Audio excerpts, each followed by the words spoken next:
Hello दोस्तों। तो एक बार फिर से मैं हाज़िर हूँ आप लोगों के लिए एक बहुत अच्छी-सी कहानी। और आज की कहानी होने वाली है एक लव स्टोरी, मोहब्बत और प्यार की कहानी और इसके अंदर होने वाले सैक्रिफ़ाइस की कहानी। बहुत ही अच्छी कहानी है। तो आइए चलिए शुरू करते हैं हम अपनी कहानी। मैं हूँ वली, मैं कहानियाँ कहता हूँ। चलिए शुरू करते हैं। Call it how it is. Hendrix. Kosi का घटवार, इसको सृजित किया है शेखर जोशी जी ने। गोसाई का मन चिलम में भी नहीं लगा। महल की छाह से उठकर वो फिर एक बार घट यानी पंचक्की के अंदर आया। अभी खप्पर में एक चौथाई से भी अधिक गेहूं शेष था। खप्पर में हाथ डालकर उसने व्यर्थ ही उल्टा पलटा और चक्की के पाटों के वृत्त में फैले हुए आटे को झाड़कर एक ढेर बना दिया। बाहर आते आते उसने फिर एक बार और खप्पर में झांक कर देखा, जैसे ये जानने के लिए कि इतनी देर में कितनी पिसाई हो चुकी है, परंतु अंदर ही मिकदार में कोई विशेष अंतर नहीं आया था। दोस्तों, यहाँ पर बताया जा रहा है कि एक चक्की पर किस तरह से आटा पिसता है और जो गोसाई नाम का हमारा किरदार है, वो उसके अंदर उस चक्की को चला रहा है, उसका संचालन कर रहा है। और इसके अंदर जो पंचक्की है, ये उस चक्की की बात हो रही है, जो आटा पीसने की चक्की पानी के द्वारा चलाई जाती है, यानी कि नदी किनारे जो बना ली जाती है। पिसाई हो चुकी है, परंतु अंदर ही मिकदार में कोई विशेष अंतर नहीं आया था। खस-खस की ध्वनि के साथ अत्यंत धीमी गति से ऊपर का पार्ट चल रहा था। घट का प्रवेश द्वार बहुत कम ऊंचा था। खूब नीचे तक झुककर वो बाहर निकला। सिर के बालों और बाहों पर आटे की एक हल्की सफेद परत बैठ गई थी। खंबे का सहारा लेकर वो बुदबुदाया, जा साला, सुबह से अब तक 10 पंसेरी भी नहीं हुआ। सूरज कहाँ का कहाँ चला गया है, कैसी अनहोनी बात। इसके अंदर बिल्कुल देसी भाषा का भी कहीं पर इस्तेमाल हुआ है। तो इसको बिल्कुल हम अगर किरदार की नज़र से ही अगर हम इस कहानी को देखना और सुनना शुरू करेंगे, तो फिर हम बिल्कुल ऐसा ही महसूस करेंगे जैसे कि गोसाई नाम का जो किरदार है, हम उसके ही आस-पास में हैं। अनहोनी तो है ही, जेठ बीत रहा है, आकाश में कहीं बादलों का नामो-निशान भी नहीं है। जेठ यहाँ पर हिंदी में जेठ महीने की बात हो रही है। अन्य वर्षों अब तक लोगों की धान रोपाई पूरी हो जाती थी, पर इस साल नदी-नाले सब सूखे पड़े हैं। खेतों की सिंचाई तो दरकिनार, बीज की क्यारियाँ सूखी जा रही हैं। छोटे वाले गुलों के किनारे के घट महीनों से बंद हैं। कोसी के किनारे की गुसाई का ये घट पर इसकी भी चाल ऐसी कि लद्दू घोड़े की चाल को मात देती है। यहाँ पर कौन से किनारे की बात हो रही है? कोसी नदी के किनारे की बात चल रही है, जहाँ पर ये नदी है, यहाँ पर ये चक्की है। चक्की के निचले खंड में लच्छर-लच्छर की आवाज़ के साथ पानी को काटती हुई मथानी चल रही थी। कितनी धीमी आवाज़! अच्छे खाते-पीते ग्वालों के घर में दही की मथानी इससे ज़्यादा शोर करती है। इसी मथानी का वो शोर होता था कि आदमी को अपनी बात नहीं सुनाई देती। और अब तो भले नदी पार कोई भोले छप छप छप पुरानी फौजी पैंट को घुटनों तक मोड़कर गोसाईं पानी की गूल के अंदर चलने लगा। कहीं कोई सुराख निकास हो तो बंद कर दें, एक बूंद पानी भी बाहर न जाए। बूंद बूंद की कीमत है इन दिनों। प्राय आधा फरलांग चलकर वो बांध पर जा पहुंचा। नदी की पूरी चौड़ाई को घेर कर पानी का बहाव घट की गूल की ओर मोड़ दिया था। किनारे की मिट्टी घास लेकर उसने बांध में एक दो स्थान पर निकास बंद कर दिया और गुल के किनारे-किनारे चलकर घट के पास आ गया। अंदर जाकर उसने फिर पाटों के वृत्त में फैले हुए आटे को बहार कर ढेरी में मिला दिया। छप्पर में अभी थोड़ा बहुत गेहूं शेष था। वो उठकर बाहर आया। दूर रास्ते पर एक आदमी सिरे पर पिसान रखे उसकी ओर आ रहा था। गुसाई ने उसकी सुविधा का ख्याल कर वहीं से आवाज दे दी, हैं हो। यहाँ लंबर देर में आएगा, 2 दिन का पिसान अभी जमा है, ऊपर उमेद सिंह के घट में देख लो। मैंने जैसे आपको पहले भी कहा कि इसके अंदर देसी भाषा का इस्तेमाल हुआ है, तो इसके अंदर बहुत से ऐसे देसी शब्द आएँगे, जैसे नंबर को लंबर कह देना, ठीक है? प्रचलित गालियों का भी इसके अंदर इस्तेमाल हुआ है। उस व्यक्ति ने मुड़ने से पहले एक बार और प्रयत्न किया, ऊँचे स्वर में पुकार कर बोला, "ज़रूरी है जी, पहले हमारा लंबर नहीं लगा दोगे?" गोसाई होठों ही होठों में मुस्कुराया। साला कैसा चीखता है, जैसे घट की आवाज़ इतनी हो कि मैं सुन ना सकूँ। कुछ कम ऊँची आवाज़ में उसने हाथ हिलाकर उत्तर दे दिया, यहाँ ज़रूरी का भी बाप रखा हुआ है जी, तुम ऊपर चले जाओ। वो आदमी लौट गया। महल की छाँव में बैठकर गोसाई ने लकड़ी के जलते कुंदे को खोदकर चिलम सुलगाई और गुड़-गुड़ करता धुआँ उड़ाता रहा। खस्सर खस्सर चक्की का पार्ट चल रहा था। किट किट किट किट खप्पर से दाने गिरने वाली चिड़िया पार्ट पर टकरा रही थी। छिछिर की आवाज के साथ मथानी पानी को काट रही थी।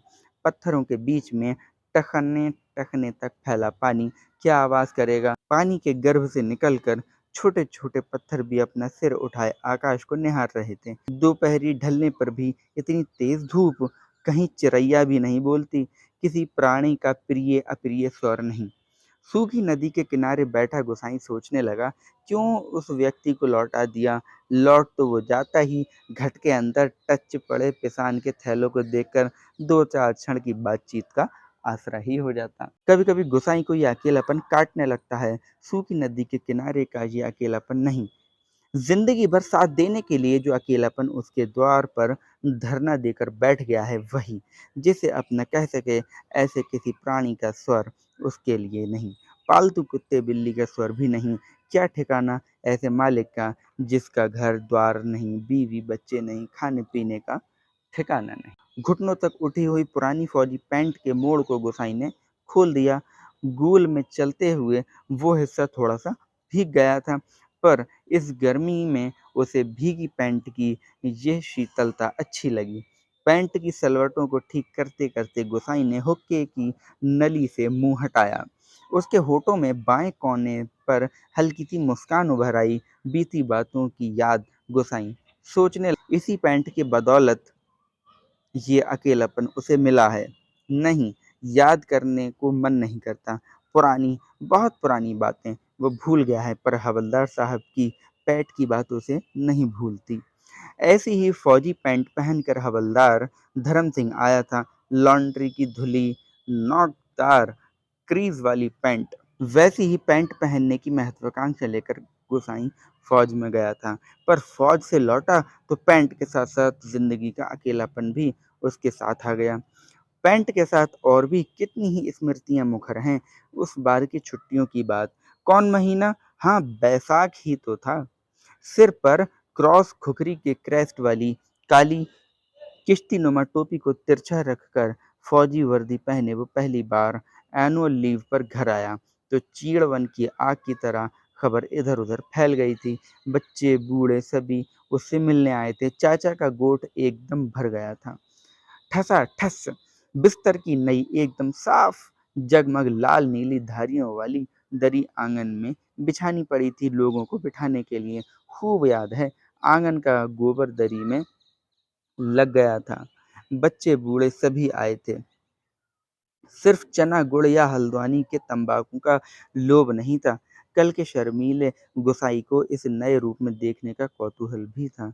पर गुसाई की आंखें इस भीड़ में जिसे खोज रही थीं, वो वहां नहीं थी। यानी इनकी प्रेयसी।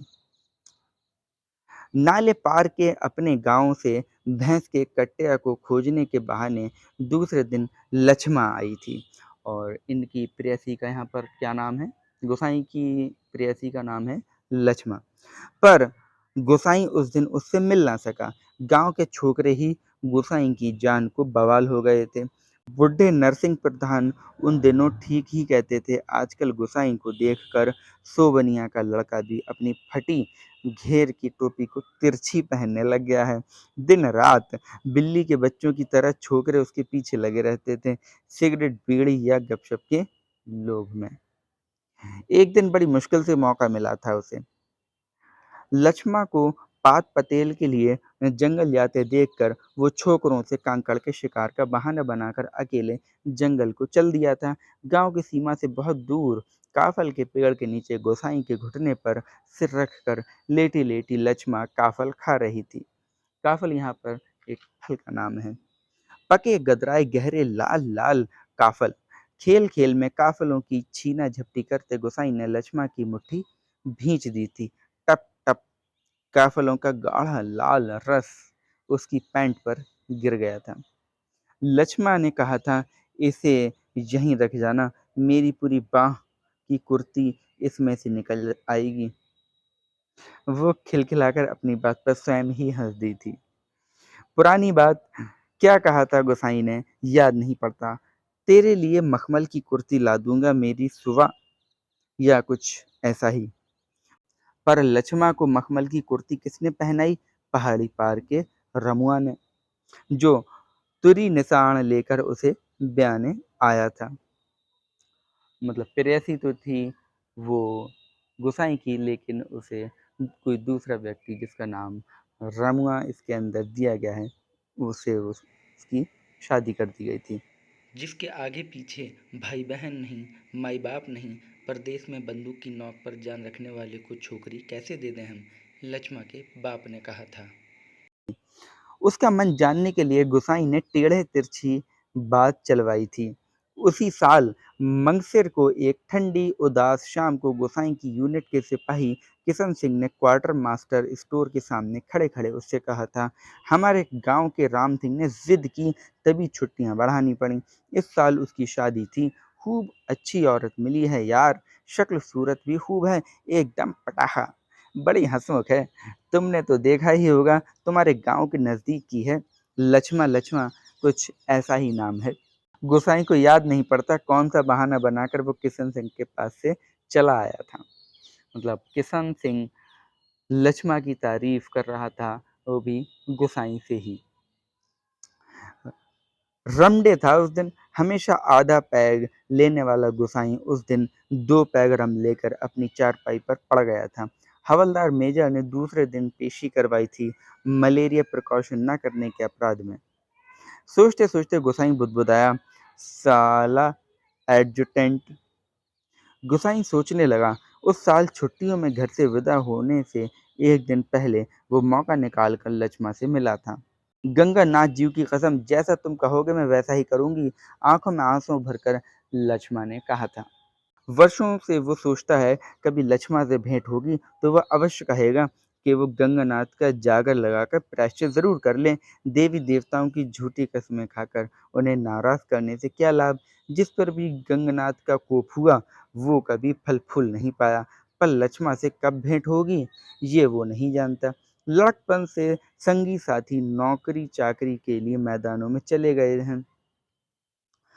गांव की ओर जाने का उसका मन नहीं होता। लक्ष्मा के बारे में किसी से पूछना उसे अच्छा नहीं लगता। जितने दिन नौकरी रही वो पलटकर अपने गांव नहीं आया। एक स्टेशन से दूसरे स्टेशन का वॉलंटियर ट्रांसफ़र लेने वालों की लिस्ट में नायक गोसाई का नाम ऊपर आता रहा लगातार 15 साल तक।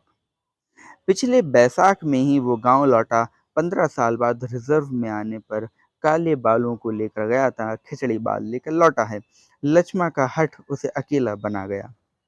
आज इस अकेलेपन में कोई होता जिसे गोसाई अपनी जिंदगी की किताब पढ़कर सुनाता। शब्द अक्षर कितना देखा, कितना सुना और कितना अनुभव किया है उसने। पर नदी के किनारे की ये तपती रेत, पंचक्की की खटर खटर और महल की छाया में ठंडी चिलम को निष्प्रयोजन गुड़गुड़ाना गोसाई, और चारों ओर अन्य कोई नहीं, एकदम निर्जन, निस्तब्ध, सुनसान। एकाएक गोसाई का ध्यान टूटा। सामने पहाड़ी के बीच की पगडंडी के सिर पर बोझ लिए एक नार आकृति उसी ओर चली आ रही थी। गोसाई ने सोचा यहीं से आवाज देकर उसे लौटा दे। देखिए यहाँ से अब कहानी एक बहुत ही अच्छा मोड़ लेने वाली है, तो आप लोगों को बहुत मज़ा आएगा आगे। कोसी के चिकने काई लगे पत्थरों पर कठिनाई से चलकर उसे यहाँ तक आकर केवल निराश लौट जाने को क्यों वो बाध्य करे। दूर से चिल्ला-चिल्लाकर पिसान स्वीकार करवाने की लोगों की आदत के कारण वो तंग आ चुका था। इस कारण आवाज़ देने को उसका मन नहीं हुआ है। वो आकृति अब तक पगडंडी छोड़कर नदी के मार्ग में आ पहुँची थी। चक्की की बदलती आवाज़ को पहचान कर गोसाईं घट के अंदर चला गया। खप्पर का आवाज़ समाप्त हो चुका था।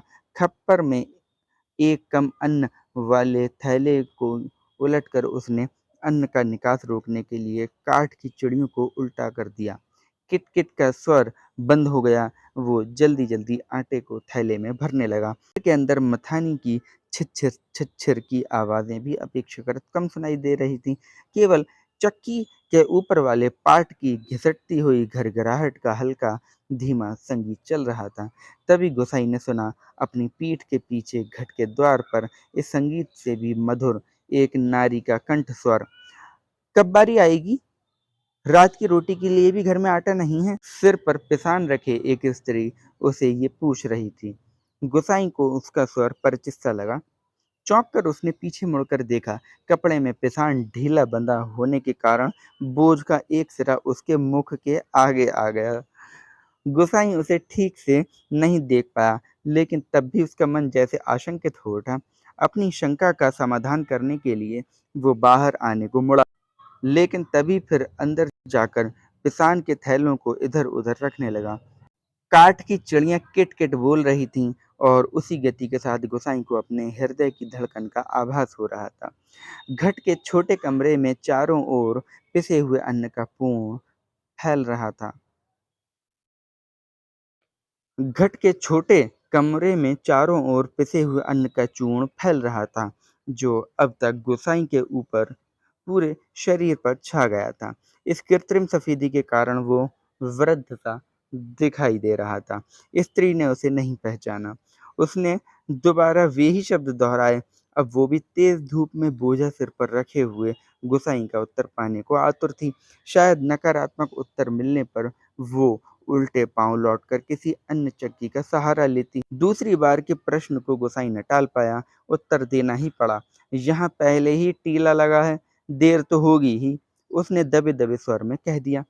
स्त्री ने किसी प्रकार की अनुनय-विनय नहीं की। शाम के आटे का प्रबंध करने के लिए वो दूसरी चक्की का सहारा लेने को लौट पड़ी। गोसाई कमर झुकाकर घर से बाहर निकला। मुड़ते समय स्त्री की एक झलक देखकर उसका संदेह विश्वास में बदल गया था। हताश सा वो कुछ क्षणों तक उसे जाते हुए देखता रहा और फिर अपने हाथों तथा सिर पर गिरे हुए आटे को झाड़कर वो 1-2 कदम आगे बढ़ा।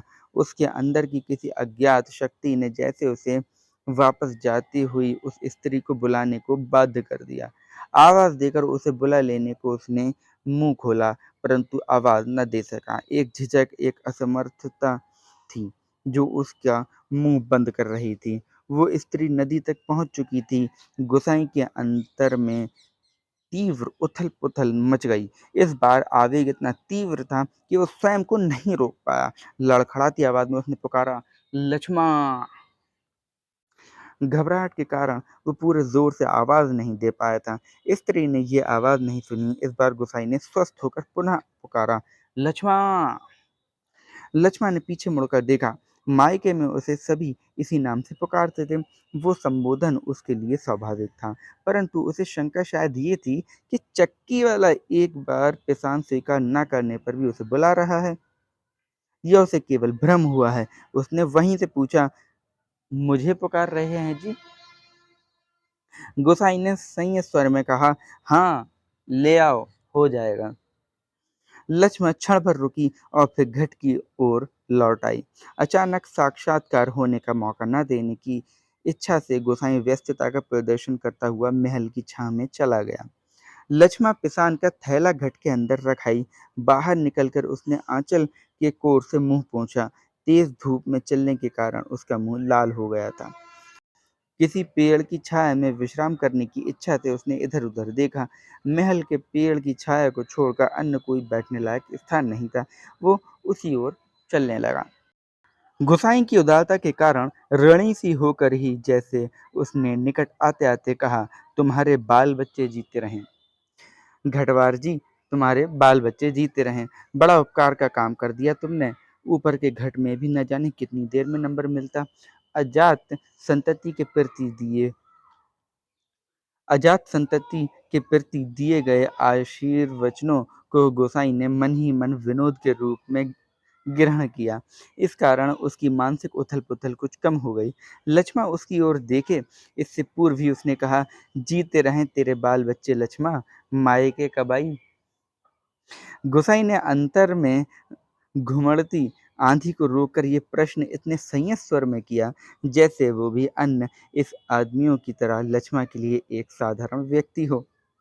दाड़िम की छाया में पान पतेल झाड़कर बैठते लक्ष्मा ने शंकित दृष्टि से गोसाई की ओर देखा। कोसी की सूखी धार अचानक जल प्लावित होकर बहने लगती तो भी लक्ष्मा को इतना आश्चर्य नहीं होता जितना अपने स्थान से केवल 4 कदम की दूरी पर गोसाई को इस रूप में देखने पर हुआ।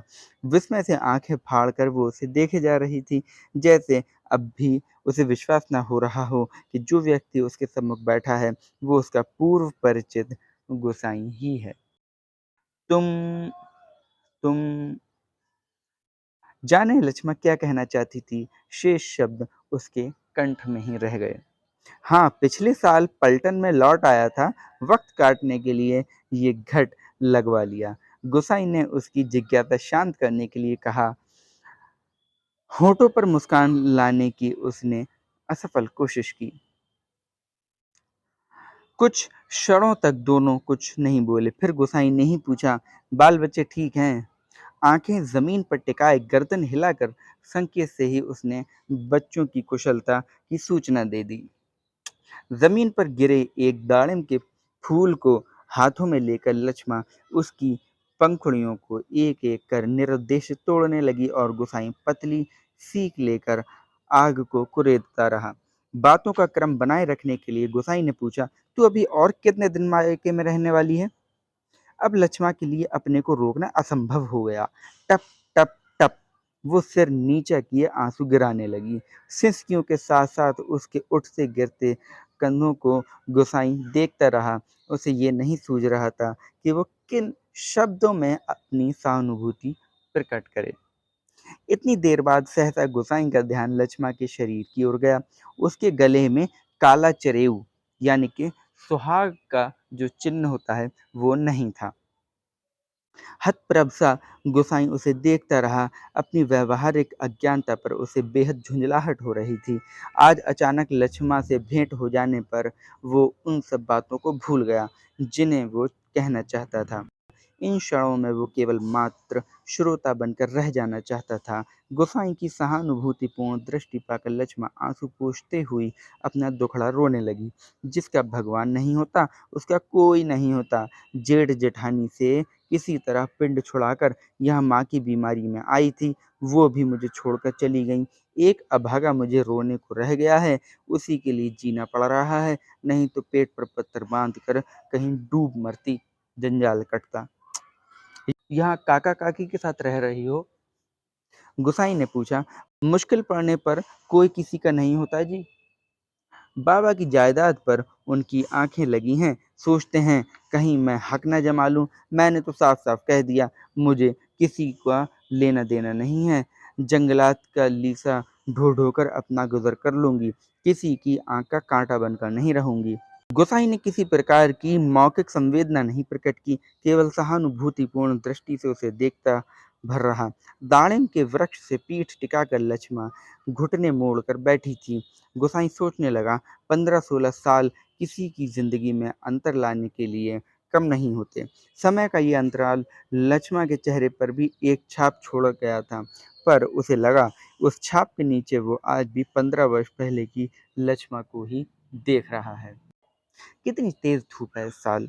लक्ष्मा का स्वर उसके कानों में पड़ा, प्रसंग बदलने के लिए ही, जैसे लक्ष्मा ने ये बात जानबूझकर कही हो। और अचानक उसका ध्यान उस ओर चला गया जहाँ लक्ष्मा बैठी थी।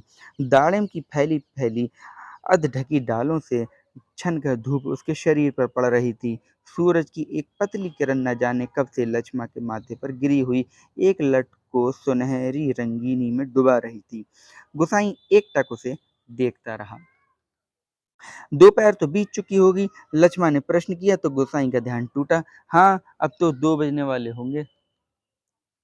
उसने कहा, उधर धूप लग रही हो तो इधर आ जा छाँव में। कहता हुआ गोसाई एक जमाई लेकर अपने स्थान से उठ गया। नहीं, यही ठीक है, कहकर लक्ष्मा ने गोसाई की ओर देखा, लेकिन वो अपनी बात कहने के साथ ही दूसरी ओर देखने लगा था।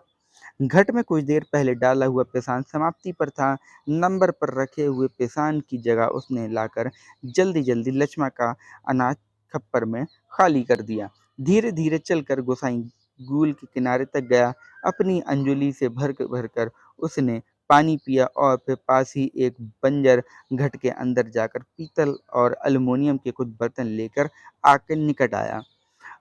आस-पास पड़ी हुई सूखी लकड़ियों को बटोर कर उसने आग सुलगाई और एक कालिक पुती बटलोई में पानी रखकर जाते-जाते लक्ष्मा की ओर मुँह करके कह गया, चाय का टाइम हो रहा है, पानी उबल जाए तो पत्ती डाल देना, पुड़िया में पड़ी है।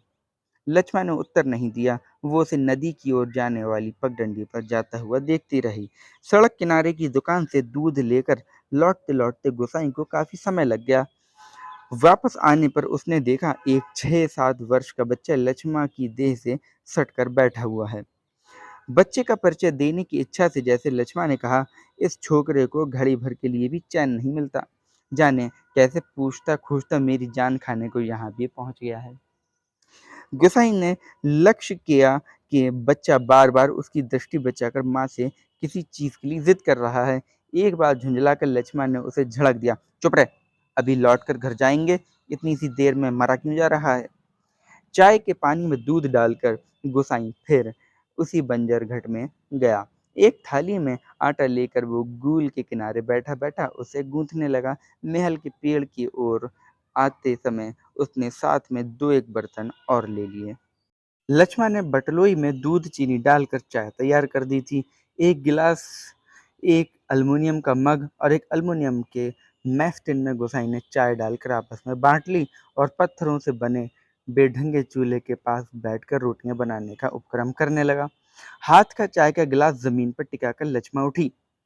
आटे की थाली अपनी ओर खिसकाकर उसने स्वयं रोटी पका देने की इच्छा ऐसे स्वर में प्रकट की कि गोसाई ना कह सका। वो खड़ा-खड़ा उसे रोटी पकाते हुए देखता रहा।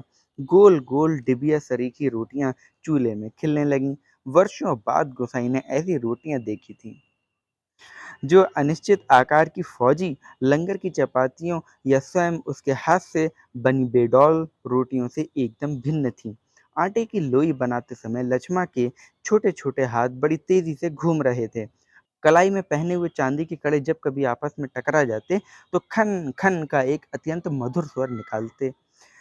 चक्की के पाट पर टकराने वाली काठ की चिड़ियों का स्वर कितना नीरस हो सकता है, ये गोसाई ने आज पहली बार अनुभव किया। किसी काम से वो बंजर घट की ओर गया और बड़ी देर तक खाली बर्तन डिब्बों को उठाता रखता रहा। वो लौटकर आया तो लक्ष्मा रोटी बनाकर बर्तनों को समेट चुकी थी और अब आटे से सने हाथों को धो रही थी। गोसाई ने बच्चे की ओर देखा, वो दोनों हाथों में चाय का मग थामे टकटकी लगाकर गोसाई को देखे जा रहा था। लक्ष्मा ने आग्रह के स्वर में कहा, चाय के साथ खानी हो तो खा लो, ठंडी हो जाएँगी। मैं तो अपने टाइम से ही खाऊँगा, ये तो बच्चे के लिए। स्पष्ट कहने में उसे झिझक महसूस हो रही थी, जैसे बच्चे के संबंध में चिंतित होने की उसकी चेष्टा अनधिकार हो। ना जी, वो तो अभी घर से खाकर ही आ रहा है, मैं रोटियाँ बनाकर रखाई थी। अत्यंत संकोच के साथ लक्ष्मा ने आपत्ति प्रकट कर दी।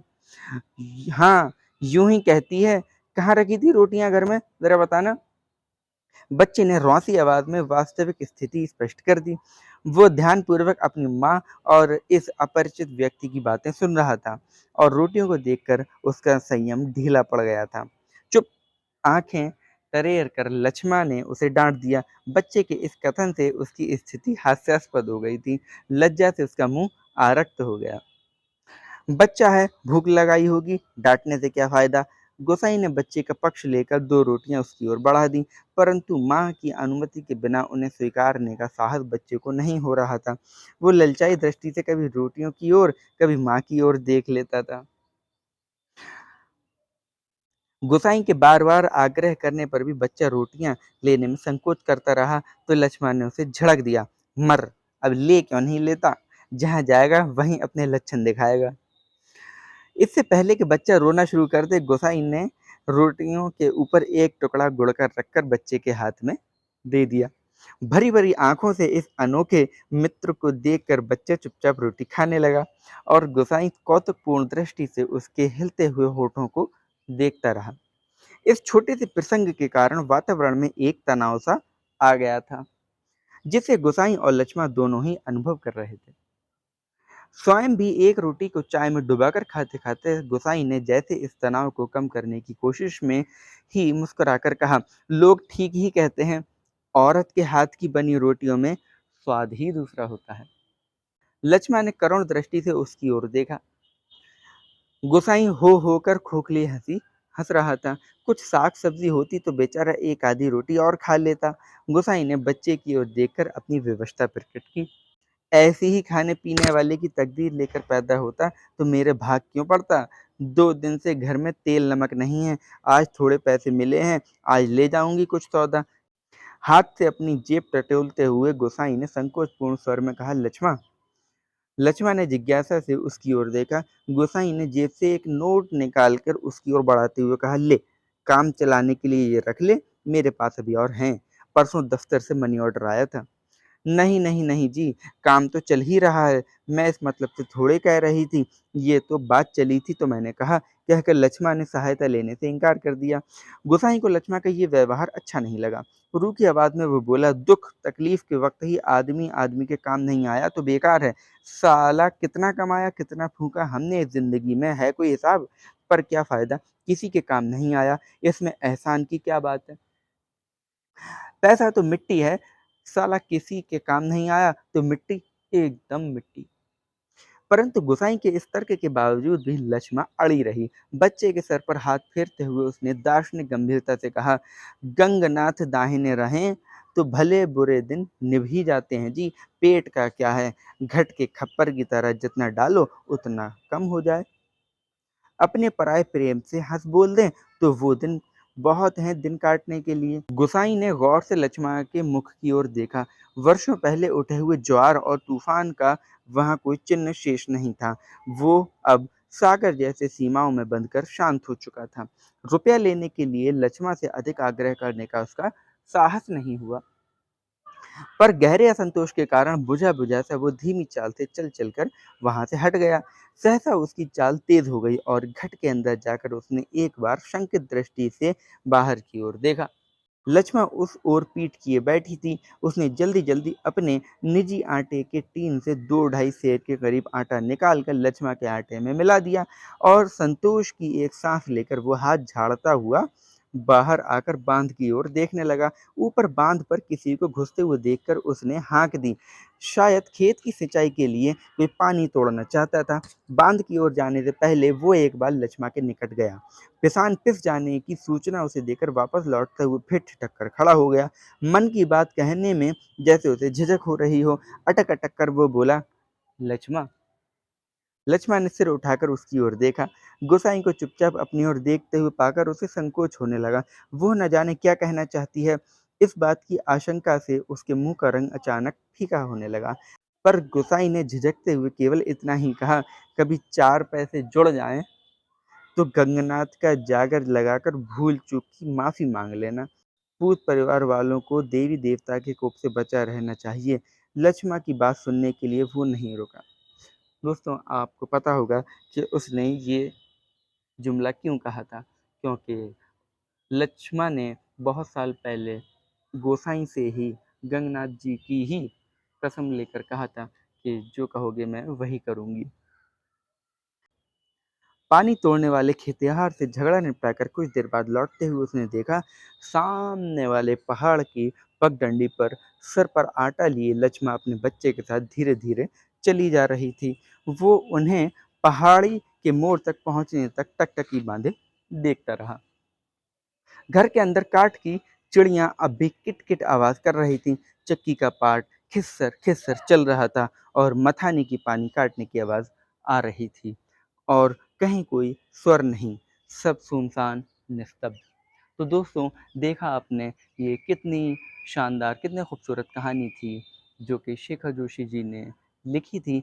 इस कहानी में प्रेम का कितना सुंदर चित्रण था और ख़ास तौर से जो मेरे नेट के साथी हैं, जो कि नेट की परीक्षा की तैयारी कर रहे हैं, उनके हिंदी के सिलेबस में ये कहानी है और इसको पढ़ना, गहराई से पढ़ना बहुत ही ज़रूरी है। आप मज़े लेते रहिए, सुनते रहिए मेरी कहानी के और अगली कहानी होने वाली है मेरी राजा निर्बंसिया की कहानी और मिलते हैं हम लोग अगली कहानी में। तब तक आप लोग सुनते रहिए मेरी कहानियाँ और कमेंट करते रहिए और मेरी इस वीडियो को प्लीज़ लाइक भी करिए, शेयर भी करिए, सब्सक्राइब भी करिए और मेरी मदद करते रहिए जिससे कि मैं कोई सी भी स्टोरी डालूँ वो आप तक उसका ज़रूर लिंक पहुँच जाए। मिलता हूँ मैं आप लोगों से अपनी अगली कहानी में। Thank you.